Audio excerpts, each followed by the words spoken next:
Yet another example of conflict between church and state. A recent movement by some law enforcement agencies to place "In God We Trust" decals on the back of their patrol cars has been drawing a lot of criticism from a bunch of different watchdog groups, particularly in Arkansas.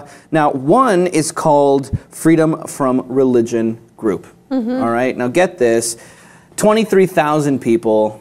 Okay, they're all about church and state being separate. Okay? In the state or out of the state? Group. Oh, they're out of the state. They're all over. It's nationwide. They have 23,000 members.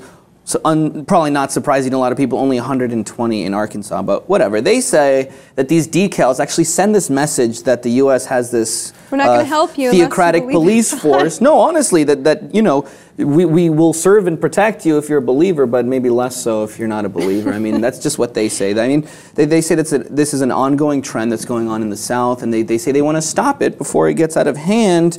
A little funny thing they said in order to be accurate, they would have to say, "In God, some of us trust." Technically, because not everybody, I would say a good portion, more so than other countries, the U.S. has a pretty good percentage of people who don't believe in God, and maybe that shouldn't be associated with the police force or the government, because there's a lot of talk about this in this country, and we're talking about that one stupid 10 Commandments monument, right, that's on state grounds. They got a lot of people up in arms. So that's it right there. And so groups like this are saying, you know, if you're going to put up this kind of stuff in Arkansas, well, then we're going to put one up right next to it. We have every right to say that God doesn't exist, right? So what do you think about it, Margaret?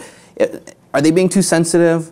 Is there really is there really no separation of church and state? Because we do pride ourselves on being a secular nation full of freedom and liberty and justice and all other things. What do you think? What do I think? I think that we're talking about Arkansas. Yeah. Have you been to Arkansas? No.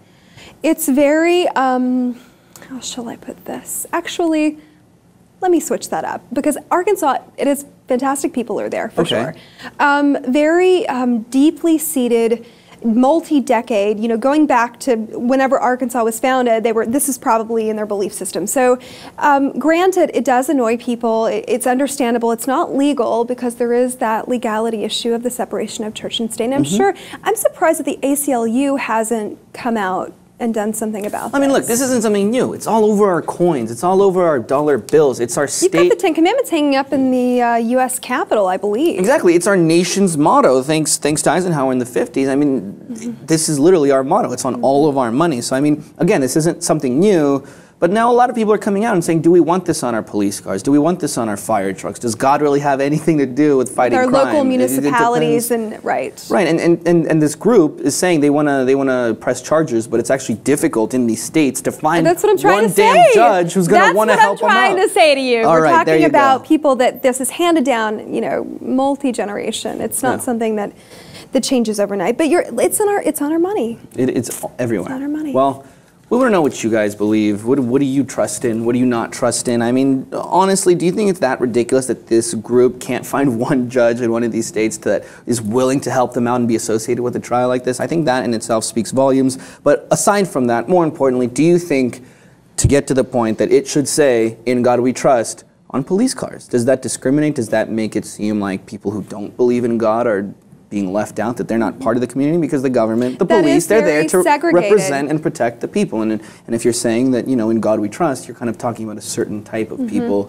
who believe in that same three-letter word as you. So, that's true. Let us know in the comments below. What do you think about everything we just spoke about? And if you haven't already, please subscribe to the Lip TV for more.